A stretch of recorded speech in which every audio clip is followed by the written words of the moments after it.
Behind the Curtain with Jack Berkman.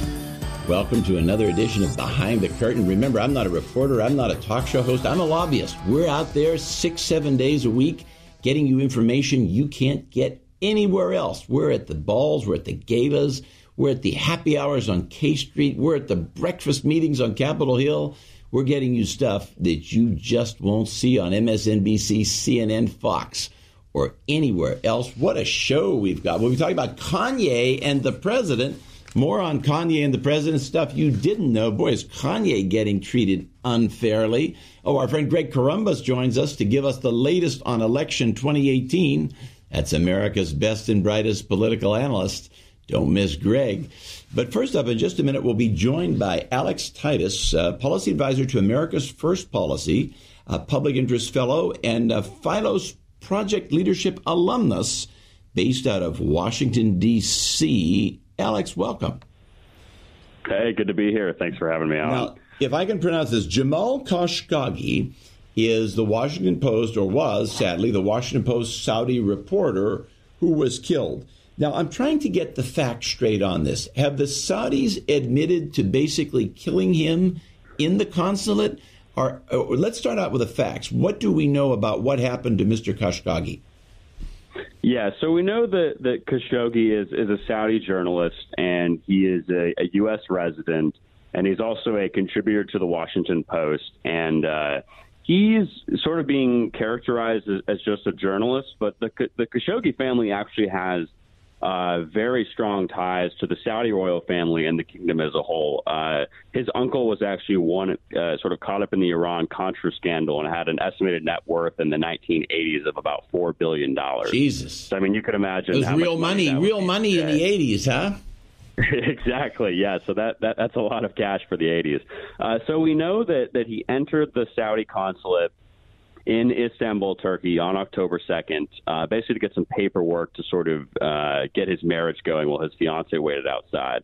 So we have video footage of him going in, and then we essentially don't know what happened after that. The Saudis have said that he left the consulate on his own will, but the Turkish government has actually said that it's not true, and that they have recordings that they have not yet released of him essentially being brutally murdered during an interrogation. Okay, I guess my confusion is I'm seeing some commentators are characterizing the Saudi response as a Saudi admission that they have in fact killed him. Is that not so? So from what we've heard, and all of these sources are off the record, so I mean, of course, we can't confirm any of this yet, but it does sound likely that the Saudis are going to come forward with a report that essentially is going to say that this was a botched interrogation. They were going to abduct him and bring him back to Saudi Arabia. And that was essentially what was going to happen. Now, the Turks supposedly have these tapes, which, as the president gave an interview this morning, he sort of demanded that the Turkish officials hand this over so we could figure out what the heck's going on. But they said they have these tapes of him being brutally murdered and interrogated, and that there was no sort of plan to actually abduct him. The Saudis are admitting, even if that's true, they're admitting to huge violations of international law, are they not? I mean, this is even if that's true. I mean, so what are they saying? He's charged with crimes in Saudi Arabia. We had to bring him back. Exactly. Yeah. I mean, from an international law perspective, of course, it should be in some violation of that, even though the Saudi, consulate is technically, Saudi Arabian soil. I mean, in terms of escorting him back, of course, that would violate a number of international laws. And I mean, probably even worse than the international laws is just the optics of how all this is actually played out. I mean, originally you had the Saudis say, the guy just came out and left, and now we hear rumors of this report that's going to come out to say that sort of this interrogation was botched and that that's what they're going to admit. And we did just see the president yesterday dispatch Secretary of State Mike Pompeo to actually go and meet with the Saudi king, as well as Mohammed bin Salman, who's sort of the de facto leader of the Saudi regime right now. So it'll be really interesting to see when that report comes out. What are the Saudis thinking? I mean, what about this young prince over there that's supposed to be so savvy? I don't see the young crown prince. I don't see a lot of savviness here. I don't know what's going on. I mean, wouldn't it occur to them if you kill somebody from the Washington Post, the PR outrage from that will exceed the PR negativity from any bad articles written, right? I mean, it just doesn't make sense. What did they think would happen if you kill somebody from the Post who's an American? I mean, they know there had to be a bad reaction. What are they thinking? Yeah, I mean, that's one thing that, a lot of folks have been sort of scratching their head over this is, I mean, I've been following foreign affairs for a very long time now, and I didn't even recall who this gentleman was before this whole debacle came up. I've never read one of his articles. I sit here in the nation's capital, do a radio show. I didn't know his name. I've never read one of his articles. I mean, how bad could it be? Exactly. And I mean, of course, he doesn't have sort of a loud piece to the American people as a whole. And I mean, he might have a little bit of influence in sort of the elite class in D.C. But I mean, by all means, this guy was sort of just a journalist who had, no substantial mic besides the actual Washington Post. So, I mean, you would imagine this would have to be something sort of that. And one way that at least, the president has recognized, and what the Saudi king said as well, is that may have been some sort of rogue forces that were acting on behalf of a different part of the government. I mean, some of the stuff with these different regimes can be sort of a house of cards sometimes. So, again, it will be very interesting to see what actually happens. A house of cards, no pun intended. Which house of cards? I'm excited it comes back in November, but I don't know which house of cards you're referring to. Maybe it's a double entendre there. So if we take a deeper look at this, so do you think, what happens next? Do you think the Saudis, are they going to come out and admit something officially? I mean, this is a bad situation from Saudi Arabia. You have people like me that are calling on Donald Trump to pull the U.S. ambassador out of Riyadh. You've got people that are telling Trump to send the Saudi ambassador home from Washington. I mean, this is a bad situation. You have the U.S. Secretary of State heading over there. I mean, if I were the Saudi royal family, I mean, this is an all-out PR disaster. Yeah, I mean, it really is a big deal. And the president has said himself that, if these allegations do prove to be true, that there will be some sort of very harsh punishment.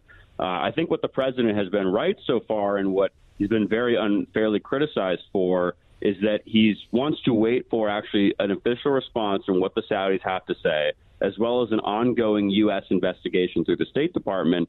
But, I mean, if you sort of pick up any newspaper reading articles right now, I mean, you're seeing these folks just absolutely blast into President Trump for what they see as a lack of response, which I think is a little bit ridiculous that, some of these things that they're saying, we should basically just, throw the entire country of Saudi Arabia under the bus, who has long been considered a U.S. ally. I wonder, though, for sort of complacency. You say that, and I wonder, because I used to represent a woman named Pat Rausch, whose children were kidnapped by her Saudi husband, taken back to the kingdom, and you could imagine, despite all the political pressure in the world, I, as a lobbyist, couldn't get them home. I've seen firsthand the corruption of the Saudi government.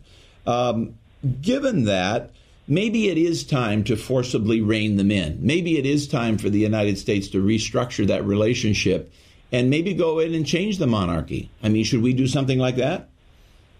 I mean, I trust what the president will conclude in terms of his policy solutions. But I mean, I think this whole debacle has been very interesting, just because, we obviously have leverage over the Saudis in terms of the arms deal, in terms of the giant arms deal that Trump negotiated, in terms of, we could sanction different entities of the Saudi. But I mean, I think what's been missing from this whole thing is that a lot of the folks who have really been viciously attacking the president of what they say is his lack of response are some of the same people who worked in the Obama administration and were journalists, who are some of the biggest sort of cheerleaders of the Iranian regime. I agree with you. I'm with you on all that, but I mean, I think that the American politics on this are a sideshow. Let me ask you this: strategically, you follow foreign affairs. I have long thought that maybe it might be a better idea for the U.S. to impose some kind of American puppet dictator on Saudi Arabia and get rid of the royal family altogether. Is there any wisdom in that? I think that there's a substantial amount of risk in that. I mean, we saw what happened, and we're still seeing the effects today of essentially what happened in Iraq, in terms of we try to get rid of, strongman Saddam Hussein, and then we sort of get chaos amongst the ranks. And I mean, there is a lot of radical, Sunni Islam branches in Saudi Arabia, and those groups hold substantial power in addition to the actual royal family. So, I mean, I think something like that, it may sound great in reality, it may sound great, but the reality is that that the Saudi royal family, at least, has been fairly consistent in their policy stances, going back to the U.S. relationship all the way back to the 50s, and that you sort of, you know the devil that's already in there, and we don't know what could come after. All right, the devil, like Alex Titus, he's making the devil argument, and maybe that's the best argument at the time. Alex Titus, thank you so much, a policy advisor to America's First Policies, all-around Mideast and foreign policy expert. We're real lucky we'll be able to have you back again. Thanks, Alex. We're coming up next. Sheriff David Clarke joins us, a CNN contributor, to talk all about Kanye and the president. Stay with us.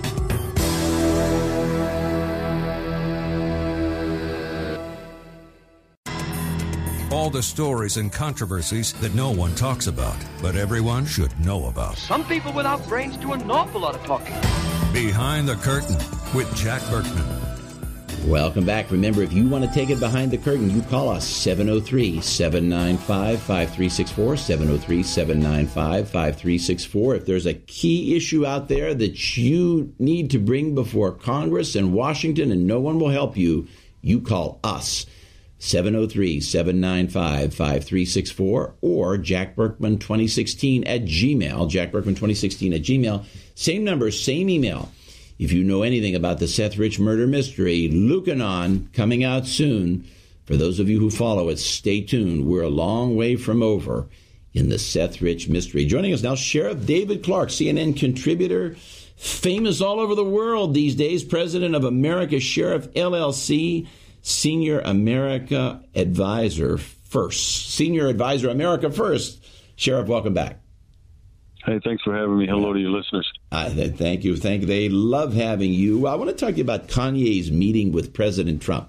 There's just such a double standard here. I want to see if you agree with me, because the establishment media has absolutely vilified Trump for meeting with Kanye. They call it frivolous. I mean, they basically try to present Kanye in these racist terms, calling him an Uncle Tom, saying all kinds of terrible things, all because he has conservative leanings, when in the same time, Obama met with a lot of celebrities in the White House, and all they did was praise him. Am I right?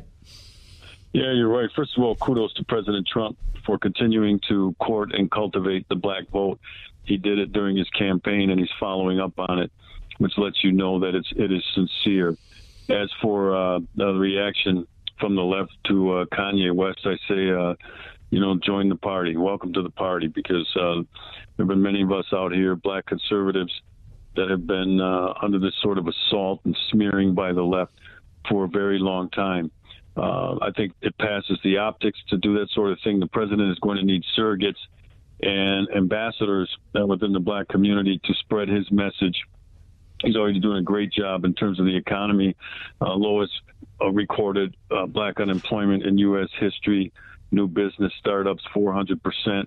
That's an amazing statistic. Say that again. Black business starts up 400% since January of 17. That's an amazing statistic. It's off the charts. It's unbelievable. But, it goes along with the president's vision that a rising tide lifts all boats.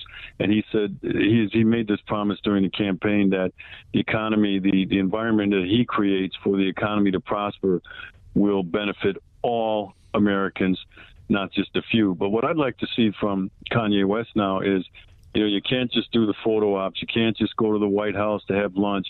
When you're done there, you got to get down here at ground level where we are, where I am, and you have to start selling the message down here. I think he'd be a great person to sell to young black males about making better lifestyle choices, staying away from gangs, guns, drugs, so on and so forth, to prevent them from getting in trouble with the law and ending up in prison. Right now, all I'm hearing from Kanye, and this is not a criticism, but I'd like to see him expand on his message and his agenda. All he talks about is getting criminals out of prison. There are a lot more issues facing the black community than that, like school reform. Black kids are shackled to failing K-12 urban school systems with no lifeline out. And we all know that education is the vehicle to upward mobility in America. Blacks want safer neighborhoods. Blacks want even more access to job markets, although I said Trump's doing a great job. And also, I think, but this is important as well, is a pathway out of poverty. You notice I didn't say anything about giveaways like the Democrats promise. Yeah, of course. I've wondered for many years, I've wondered why the black community doesn't come into the Republican Party. In some sense, blacks make perfect Republicans. They're social conservatives. They have good Second Amendment values. They have good First Amendment values. I mean, they're pro-life. They're religious. There's so many things. They're tough on law and order because they see the violence in their own communities. I mean, blacks should be conservatives, but yet the Democratic Party has them locked in this old-time mentality, and it just holds them down, and just so many bad things. There's no doubt about that. But you know what? I'm going to blame the GOP for that, because up until the 1950s, blacks traditionally voted Republican. It was the Republican Party that was the abolitionist party that freed the slaves under Lincoln. It was the Republicans that provided what Lyndon Johnson couldn't get out of Democrats to pass the Voting Rights Act and the Civil Rights Act of the 1960s. But what happened is the GOP moved on going into the 60s and 70s thinking they could win elections without the black vote, and they let it go. So when you say, and when you ask, and people ask, you know, why is it that blacks continue to vote Democrat? Well, the Democrats went out there and courted them and cultivated, got them hooked on the high of handouts, government handouts, with welfare and food stamps and other government assistance. And now, you know, the GOP faces an upward battle in terms of getting it back, but it starts with a message, a narrative, an agenda. And they haven't presented one. See, the problem is we haven't seen this out of the GOP. Not to quote my own tagline here, but I'll take you behind the curtain. What I've seen, a lot of elections in my home state of Pennsylvania. I used to see this in Philadelphia. We're seeing it now a little bit in Michigan with a great African American candidate they have there. Strategists say, a strategist will tell a black candidate, they'll say, well, we'd like to go rally the black vote. The problem is, even if we get the percentage of blacks who will vote Republican up to, say, 30% from 8, what that means is 70% will still vote Democratic. Now, the problem is, so then when you raise turnout, you're actually losing instead of winning. The problem is, if you don't make a beginning, the situation gets worse and worse and worse over the years.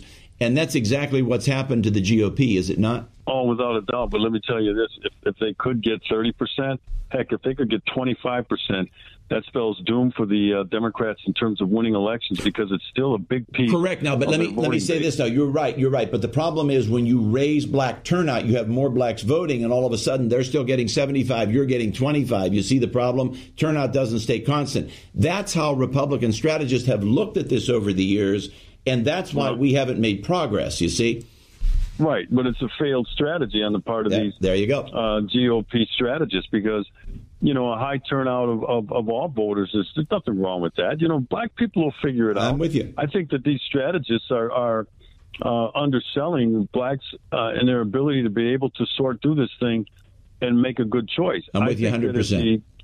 If these black candidates would help the community put together an agenda and go out and sell the vote, for heaven's sake. What I mean sell the vote is make people earn your vote. I never tell people to just walk away from the Democrats and vote Republican. I say put an agenda together, come to both parties and say, here's what's important to us: better schools, safer neighborhoods, on and on and on.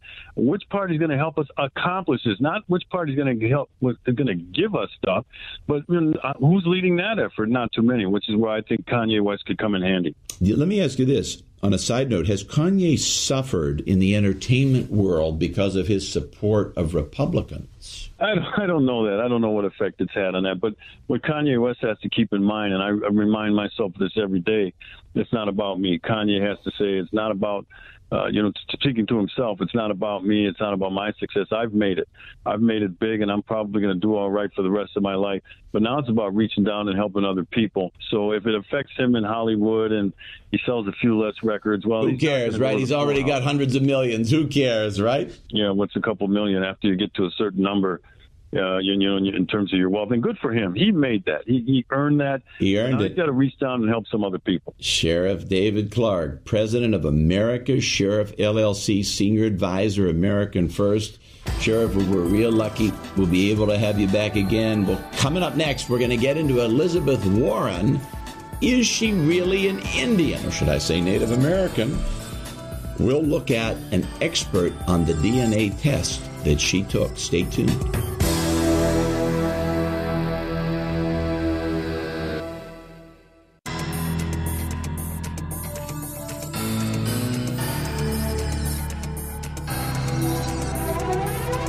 This is a universe where everything is depicted as a Washington Post political cartoon. Behind the Curtain with Jack Berkman.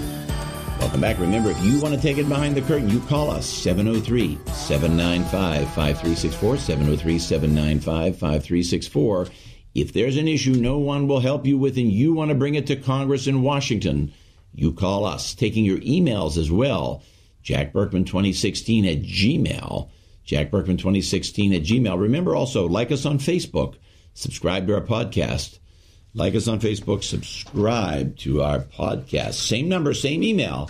If you know anything about the Seth Rich murder mystery. Well, joining us now, Alex Berezow, I got that one right, Senior Fellow of Biomedical Science at the American Council on Science and Health. Welcome, Alex. Hi, thanks for having me on. Well, the whole country now is interested in your expertise, which is all of this DNA stuff, because of the DNA test that Senator Elizabeth Warren took. Let's start out with, let's take a close look at the test she took. Does this prove that she is a real Indian? What does it mean to be a real Indian? Talk to me about all that. Yeah, well, no, it doesn't really show much of anything. So what Senator Warren did was she submitted to her a DNA sample, and they had it analyzed, and it came back that she had 5 segments of her DNA that were probably descended from Native Americans. And what they found was that about 12 million of the letters of her DNA, so, A, T, C, G, those letters that are in our DNA, about 12 million of them are probably of Native American origin. Now, that sounds like a lot, but there's more than 3 billion with a B, bases in our DNA of these letters. If you do the math, it's about 0.4% of her DNA is of 0.4%. So less than 1% has a possibility of being Native American. Exactly. And that's not very much. If you take a random white guy from the United States, just a randomly selected white guy off the street, he has probably 0.1 to 0.2% Native American DNA. And the reason is because when we colonized the United States, we actually married a lot of the Native Americans that lived here. And all of us are probably slightly Native if we have, if our families have been in the United States for a long time, all of us probably have a little bit of Native American DNA. So her story that her mom was Cherokee is false. So why would she do this? In other words, she has to know that she was lying, right? She has to know that this is false. Why would she enter into a test like this? Because she would know better than anybody that her mom wasn't Cherokee. What was her goal in this? Do you have any idea?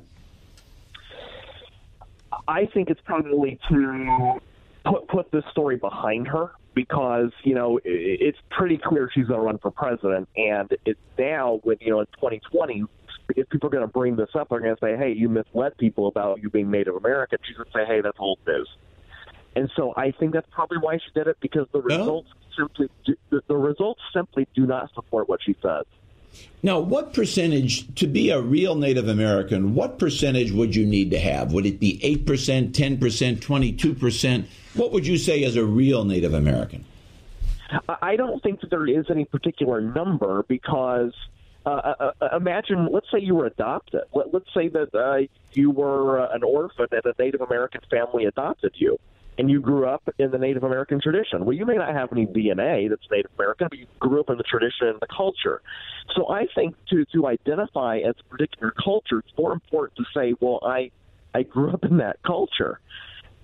She did not. Well, right? but growing up in, like, I'm of Italian heritage. If I had been adopted and was raised in with an Irish family, that doesn't mean I'm Irish. I'm still Italian in my DNA, right? Yeah, certainly. That's absolutely true. That your biological makeup won't change. But what I'm trying to say is that if you identify as a particular ethnicity or as a particular culture or tradition, it's more than just biological. That there's also a tradition and a history and a language and a culture. Were you a part of those things? And clearly, she was not. It's not like she, lived in a teepee and smoked peyote, right? She didn't do any of those things. And so, no, her story is completely fabricated, and this DNA test essentially shows that she was lying. I'm actually really surprised she released the results.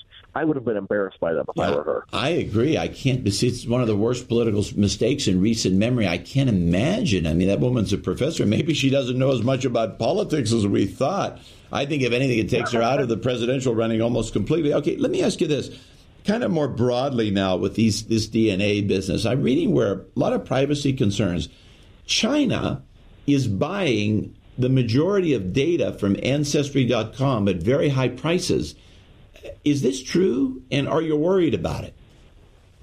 I'm not familiar with that story at all, but I can speak more broadly in terms of privacy, and I do think it's going to be a concern. My concern is that if our health data falls into the hands of health insurance companies, they could really stick it to people because they're going to look at mutations in your DNA. They're going to say, hey, this person is more prone to get a certain disease, and therefore we're going to jack up your insurance rates. That is what I'm mostly concerned about. Right now, I don't really see how someone's DNA sequence can be used nefariously by a government or anything like that. But I do think that in the hands of an insurance company, they're the ones that can hurt you the most. But wouldn't it give, like China or whoever is buying it, doesn't that give them incredible insight into our population where they could know things that they heretofore didn't know? I don't think so. Genome science isn't really advanced at that point yet. It's there's a lot we don't really understand about the human genome and about DNA sequences, and so no, I wouldn't be too worried about that. And like I said, I haven't heard that story, so maybe that's just a rumor. Let me ask you this. When people take these DNA tests, what I've heard is that a lot of people are very surprised with the outcome. Now, I don't think Elizabeth Warren was surprised because she knew that her mother wasn't Cherokee. But a lot of people are surprised. Like, I might believe that I'm Italian, Scottish, and Russian, what have you. But when the DNA tests are revealed, it might not be so clear-cut as to where my ancestors in Europe really came from. Is that because a lot of these stories are handed down over the generations? Yeah, that's exactly right. If you don't know any of the other things from your past, like past relationships, marital records, photographs, military records, if you don't have stuff like that, then a DNA sequence really can't tell you very much.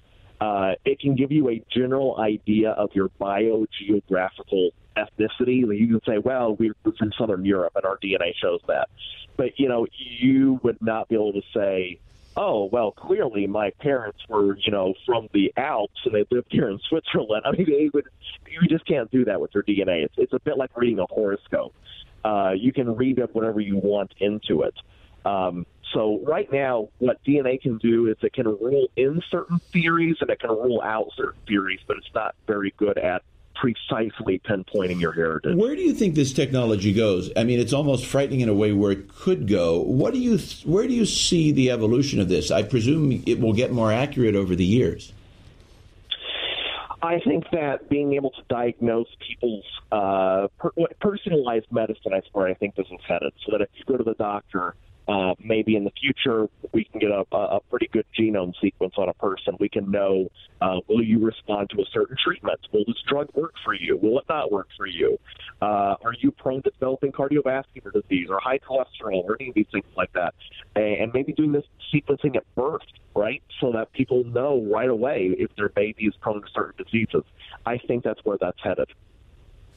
All right, Alex Berezow, I got it, Senior Fellow of Biomedical Science at the American Council on Science and Health. Thank you so much. What a fascinating segment. Well, coming up next, our friend Greg Corombos will talk all about election 2018. Stay with us.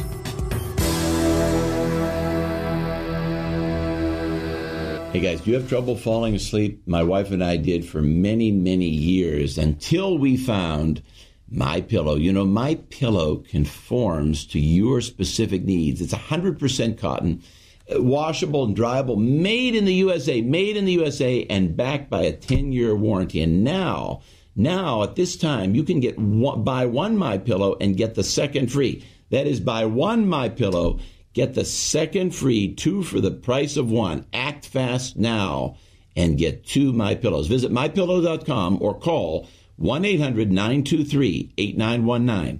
1-800-923-8919. Use promo code Berkman, MyPillow.com, or call 1-800-923-8919. Promo code Berkman. And now you too can have a better night's sleep just like we do. All the stories and controversies that no one talks about, but everyone should know about. Why don't you get a toupee with some brains in it? Behind the Curtain with Jack Berkman. Greg Corombos joins us to talk about election 2018. Greg, welcome. Thanks, Jack. Good to be with you again. We've been having you every week here as we get right down to the election. Let's kind of start with the good news, House and Senate. The Senate, I think, as you correctly predicted, there's a lot of good news in the Senate. I mean, just kind of, correct me if I'm wrong, but North Dakota, Tennessee, clearly in the Republican column, Florida, Scott doing much better. Heller in Nevada seems to be doing better, if not much better. And then much better news out of Arizona. Is that consistent with your findings? Yes, but you need to break it down in between Republican-held seats currently and Democratic-held seats. So there's the 4 Republican-held seats, and I think virtually all of those are looking better. Marsha Blackburn up 14 in Tennessee. Even if that's an outlier, she's clearly ahead now. Dean Heller's up consistently. I think 7 in the latest poll is a little much, but I think he's got the lead. Arizona, I haven't seen new polling there yet, but Kyrsten Sinema has had a dreadful week, basically due to her own comments from years ago about Arizona being the meth lab of democracy, and suggesting in a 2003 radio interview that she didn't care if Americans joined the Taliban to fight against the United States. She hired witches to come perform and pray at an anti-war rally. And witches? I hadn't heard that one. Yeah, absolutely. Witches. So we don't know what the numbers are doing on that. We don't know how much of a sea change we're seeing, but clearly she's on the defensive right now. And there seems to be a new poll every few days suggesting Ted Cruz is holding on to about anywhere from a 7 to 9 point lead. If you look at the Democratic side, I think you're right. I think North Dakota is pretty much in the Republican column at this point. Heidi Heitkamp keeps shooting herself in the foot. She voted against Kavanaugh, and now to fight back against her Republican opponent, she put an ad in the paper on Sunday listing a bunch of assault survivors, but she forgot to actually ask some of them if they were willing to put their name in the paper, so they're furious at her, and that's really blowing up in her face. Very tight in Missouri. I'd say Josh Hawley has a slight lead, although Republicans believe internally that he's pulling away. We'll see. Florida, you mentioned that Rick Scott is up 2 points now in a new poll. I think early voting also shows him in the lead. And Indiana's notorious for terrible polling because robocalls are essentially banned in Indiana. And so it's hard to get good numbers there. And so there's a lot of areas where Republicans have a chance to pick up, I think, at least one, and it looks like they might even hold serve on all 4 of the ones they have to defend, Arizona being the one question mark at this point. And let's talk about Missouri for a minute with McCaskill. It would seem to me, I'm always curious as to why Democrats remain so strong in Missouri. Is the governor's saga when the governor resigned, is that what's weighing down the Republican? Well, that's part of it. Obviously, the Eric Greitens situation is bad. But Claire McCaskill, even though she's probably more liberal than Missouri should have for a senator, is very good at explaining where she has taken votes that are more in line with where Missourians are. And so even though she's got a 4 as a rating from the American Conservative Union, she manages to portray herself kind of down the middle as one who fights on both sides, isn't partisan and that sort of thing, even though the voting record suggests something quite different. So she's a good campaigner, and it's just a matter of whether Josh Hawley can make the case that the evidence is clear that she needs to go. We just should be doing better in Missouri. Over the years, I've been involved in a number of strategic efforts to destroy the Missouri Democratic Party, and they never seem to work. Missouri should be an all-red state, but it's just not. It's just not. The Democrats seem to always hang on there, and I can never quite figure out Missouri. I'm always confused. Yeah, it's hard. I mean, Trump won it by almost 20 points in 2016. Yeah. Keep in mind, St. Louis is not as big as it used to be, but it's still a big union town. And Dick Gephardt got his roots there, and that's going to be a pretty big Democratic stronghold. That's true. Kansas City on the other side is largely the same way. So it's all about the suburbs, and it's all about turning out your base in some of the smaller cities and smaller communities as well. But I think if the Republican base is energized, I'd be surprised if Josh Hawley didn't come out on top. All right, so that's the good news. All of that basically is good news. The Senate, everything's kind of trending our way. But now the House, let's get to the bad news. Is there any improvement since we last talked in the overall House situation for Republicans? Yeah, a little bit. There was a poll out late last week from ABC News showing that among registered voters, not likely voters, but registered voters, which is a little dicey this close to Election Day, the Democrats hold a generic ballot lead of 53 to 42, which is pretty significant. And if that was the only number in this poll, I'd say this isn't really good news for Republicans. But in addition to the general generic ballot, they also looked at how folks are planning to vote in what they call the 66 most competitive House districts. And if you glom all those together, Republicans have a 1-point lead, 47 to 46. I'm not generally one to love polls that combine a bunch of districts because one could be lopsided and another could be razor close. So it's hard to know exactly what this is likely doing. But if, in fact, the 66 most competitive districts are showing basically a dead heat, or maybe even the Republicans up by one, they've got a fighting chance. Most prognosticators, like 538, still think there's a great big chance that the Democrats end up taking the House. But I don't think it's as much of a done deal as folks were saying just a couple weeks ago. So we got a bounce from Kavanaugh, but odds are it's not the bounce that was needed. Is that basically right? In other words, we have a little bit of a red spark against the blue wave, but probably not enough. Is that? Yeah, and it's like I mentioned last week that the Kavanaugh news is great news for Republicans in Senate races where Democrats are the incumbents in red states, like Missouri, like North Dakota, like perhaps West Virginia, even though Manchin voted for Kavanaugh, like Montana, places like that. But the districts that the Democrats are licking their chops over are in blue-leaning states, and they're in suburban areas where it's not as much of an electorate that favors the Republican. If you look at where Democrats are hoping to make big gains, it's California, New Jersey, Pennsylvania, and to some extent New York. So if they can get what they want to get done there, throwing out a lot of red meat to the Republican base isn't going to have the same effect in those places as it will in more conservative parts of the country. You know, West Virginia, going back to the Manchin, West Virginia is like Missouri. It's another strange state I can't figure out because it's all Republican in the presidential, all Republican in so many ways. And then you have Manchin. The only thing I can figure out is he's kind of like their Robert Byrd. Maybe they have to hold on to a bird. Is that... I mean, I can't figure this out. I mean, Manchin's a good candidate. He looks the part, this, that, and the other. But I don't understand how you're electing a Democrat in West Virginia. Well, I think it kind of goes back to the old adage of, well, look at those people in Congress. They're terrible. My guy's pretty good, but the rest of Congress is terrible. And Joe Manchin's a guy, his family's been around in the state forever. He's been around the state forever, and he's managed to remain popular. He kind of sticks his toe in where he needs to on conservative issues. I think that's why you saw the vote for Kavanaugh, as well as some others along the way, like when he shot through the cap and trade bill 8 years ago when he was running for the seat after Robert Byrd died. So he finds a way to ingratiate himself. They're portraying Patrick Morrisey, his Republican challenger, as a carpetbagger, I think from New Jersey, by way of Washington. He's not a lifelong resident. I think that matters more in West Virginia than it might in some other states. There is an internal Republican poll showing that it's only Manchin by one, but I've yet to see any other scientific independent poll that shows it anywhere close to that. Well, that would be good. That would be great news if that can be an upset. Let me ask you this. All of these rallies, Trump, as you know, holding rally after rally as we close in on Election Day, is this making a difference? Is he wasting his time? What do you think? Is Trump doing the right thing? Does he need to do it differently? What do your instincts tell you about the rallies? My instincts tell me it's probably not going to make that much of a difference because if the base is motivated, the base is motivated. And I think what happened with Kavanaugh is more than likely to motivate the base than anything Trump's going to do at one specific rally for 45 minutes to an hour.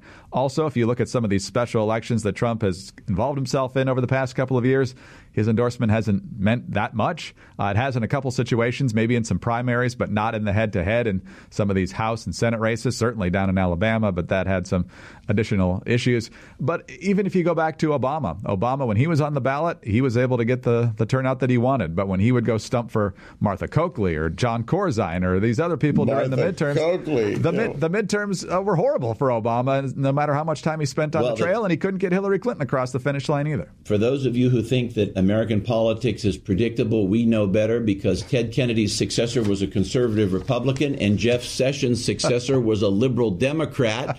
If that doesn't tell you all you need to know about the unpredictability of the United States, God only knows, right? Yeah, you can't guarantee anything until the votes are counted. Okay, let me ask you this. Kavanaugh is done. Whatever bump we're getting, we got. What can we do now? Is there anything in the last 1, 2, 3 weeks, less than 3 weeks, that can be done to spike the base turnout? What can we do? Can anything be done? Well, you need to do two things. First of all, don't do stupid things. And President Trump tweeting out that Stormy Daniels is horse face and that sort of thing. Some people might find it funny.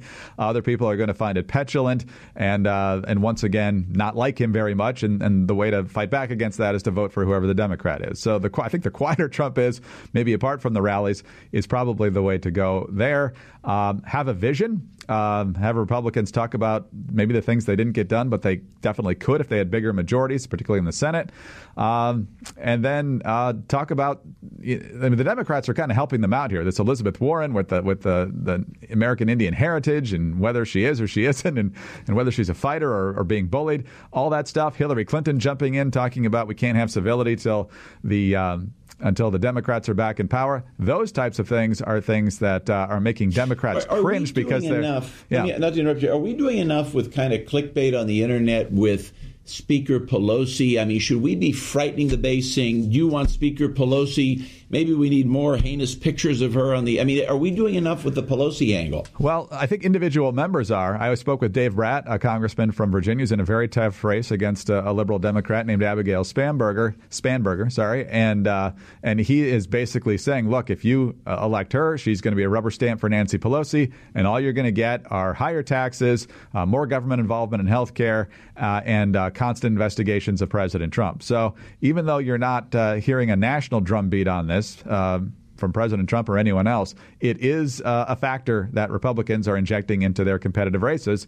We'll see if it has the same effect it had 8 years ago or not. A quick look ahead. Final question here, 30 seconds. In 2020, looking ahead, do Republicans have a lot more terrain to defend in the Senate? Yes? Oh, yeah. They had a really good year. They picked up 9 seats, I think, in 2014. So they'll be on a lot more defense than they are this year. So 2020, this was the year to really gain seats in the Senate if we're going to gain them. Yeah, 2012 was a bad year for Republicans in the Senate, so they had a chance to make it right this year. I think they'll get a couple, but I think they'll probably still leave a few on the table. Greg Corombos, thank you so much. Remember, if you want to take it behind the curtain, you call us, 703-795-5364, 703-795-5364, taking your emails, jackberkman2016@gmail. That is, if you have an issue nobody will help you with and you want Congress to hear about it and you want Washington to hear about it, you bring it to us on Behind the Curtain, and we will be your voice.